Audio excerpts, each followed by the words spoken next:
Collard greens, the backbone of American soul food cuisine. Rarely have I been to a family gathering where this wonderful vegetable wasn't served. From holidays to backyard cookouts, or even Sunday dinners. Yes, collard greens are a ubiquitous part of our African American cooking, and of our cooking history. But to go from raw to ready to eat is a fairly lengthy process. The prep work alone, although a labor of love, is nevertheless labor intensive. Check it out. You have to soak them. You have to wash them. You have to stem them. Roll them up. Slice them up. Chop them up. And finally bag them up until you're actually ready to cook them. Now, whether you're cooking for a small dinner party or a small army, the next step, the cooking step, can take anywhere from an hour and a half to 2 hours. That's right, 2 hours. We like to cook our greens a long time. You know what I'm talking about. But that is quite a long time to wait for a weeknight dinner.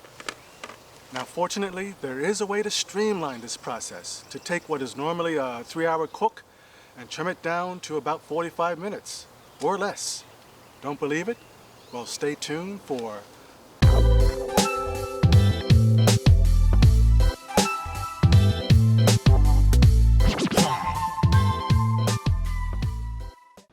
Let's get right to it. Now, in order to pull this off, we have to accomplish two things. First, we have to drastically reduce that 2-hour cook time. And second, we have to dispense with all that tedious prep work. So now, how do we reduce the cooking time? Well, my method of choice is to use a pressure cooker. Something that's recently become available is the Instant Pot. Commonly referred to as Instapots, these popular electric cookers can concoct a variety of culinary creations. It can function as a pressure cooker, of course, and very well at that. Cooking time for a batch of greens in the Instant Pot? No more than 30 minutes, a real time saver. But it's also a rice cooker, a slow cooker, and some, like this model, can even mix up a batch of homemade yogurt. This 6-quart capacity model goes for about, $85. But see, I already had a rice cooker. I already had a slow cooker. And as for this stuff, well, I couldn't care less about spending a day mixing up a batch of goddamn yogurt. Which brings us back to the pressure cooker, the stovetop pressure cooker. Now, earlier I said that the Instant Pot can cook greens in about 30 minutes. Well, my pressure cooker can perform the same task in only 10 minutes. Let me repeat that. From the time it takes to come up the pressure to the time it takes you to turn off the fire, 10 minutes. Although it only functions as a pressure cooker, it does it very well, and you can cook a lot more than just greens in it. With an 8-quart capacity and a $70 price tag, I'd rather put my money on a pressure cooker. Well, that's all very well and good, but how do we eliminate all that prep work? By letting someone else do it. Simply stop at your local market on the way home from work and pick up a 2-pound bag of pre-washed, pre-cut, and pre-bagged collard greens. You'll need 2 pounds because up to 25% of that weight is stems. The only thing I don't like about these greens. However, as far as taste goes, you'll never be able to tell the difference between these and fresh greens. Okay, let's get cooking. Here are the ingredients.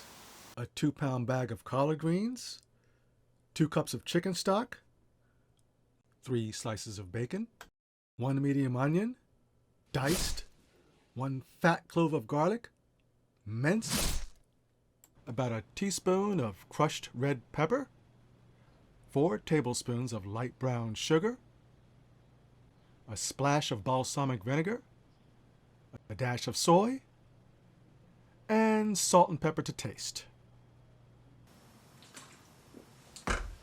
Alright, now listen up, because this part's really important. You're going to need to add some kind of smoked meat to cook with your greens. This is going to really boost the flavor. Don't skip this step or your greens will turn out bland and unexciting, no matter what fancy cooking method you use. Now you can use just about any smoked meat you want, even bacon, but what's most commonly used are smoked ham hocks. This is fine, but I much prefer the flavor of smoked turkey. Many who use smoked turkey use the drumstick portion, but I don't like the turkey drumstick because it can be too big to fit in the pot, unless you chop it in half And trust me, that ain't easy. But the main reason why I don't like to use the leg is because of all these wicked-looking pen bones that eventually fall out of it. Accidentally swallow one of these and you'll end up with a perforated esophagus. Not fun. That's why I like to use a smoked turkey wing. It has all the flavor of any other cut of turkey. It's easy to cut in sections, just like a chicken wing, so that it fits into almost any pot, and best of all, no wicked-looking pen bones. So, one smoked turkey wing. Chopped. We start by frying the bacon. It's not really the bacon we're after, but rather the rendered bacon fat. Hey, in my book, any recipe that starts with bacon fat is off to a damn good start. Check this out. Here's a trick my mother taught me. If you want evenly cooked bacon, just tilt your pan a bit so that you can submerge the bacon in its fat. This takes a bit more time, but it's worth it. Remove the bacon to a paper towel once it's completely done and has released all of its fat. But don't throw it out. You can save this to garnish your greens like you see on my thumbnail, sprinkle it over a salad, or just do what I do. Next comes the smoked turkey wing part. Cook them over a medium fire and keep turning until they're nice and brown all over. This should take only a few minutes. Dump in the onions and saute until just translucent. Add garlic and saute until it smells like garlic. Here we're deglazing our pot with just a splash of balsamic vinegar.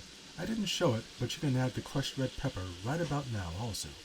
Next, pour in the 2 cups of chicken stock, cover the pot loosely with the lid, and bring to a simmer. Finally, it's time to add the greens. I like to add about half of the greens, a bit of the salt, a bit of the pepper, and half of the brown sugar. Follow that up with the rest of the greens, the rest of the brown sugar, and a dash of soy sauce. Mix everything really well. Now you can cover with the lid, and you may lock it. Set the pressure valve and turn up the heat so you can bring everything up to pressure. Once you see the steady stream of steam, back off the heat a bit and start your 10-minute timer. After 10 minutes have elapsed, you can turn off the fire and push the pot back to a cool burner. Don't touch that pressure release. Leave the cooker as is so it will gradually come down in pressure and the greens can finish cooking unmonitored, which should take them more than 15 minutes. This should give you time to get the rest of your dinner together. Speaking of which, whenever I make macaroni and cheese, like on a holiday or whatever, I always freeze some of it after wrapping it in individual portions with aluminum foil.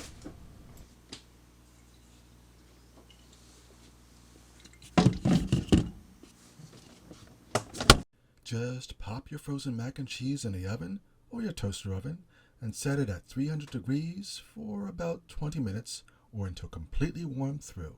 For the main course, I've just cut up a chicken and here I'm frying up the individual pieces. Once the chicken is done, we've got ourselves a meal. Let's check on the greens. Ah yes, tender, delicious, and ready to eat. I've actually mixed in a bit of kale with the collards. They pair very well together. And there you have it, collard greens on a weeknight. And that took no more time than any other weeknight meal. I hope this has inspired you to prepare greens more often. You don't have to wait until Christmas or somebody's cookout. Greens make a delicious meal anytime.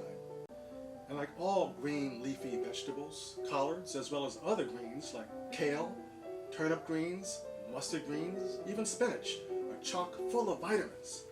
Stuff like vitamin A, vitamin C, antioxidants, fiber, folate, vitamin K, calcium, iron, and other stuff that I can't even pronounce. Now in addition, cooking in a pressure cooker helps to save time, it saves energy, and it helps to retain most of those nutrients I just told you about.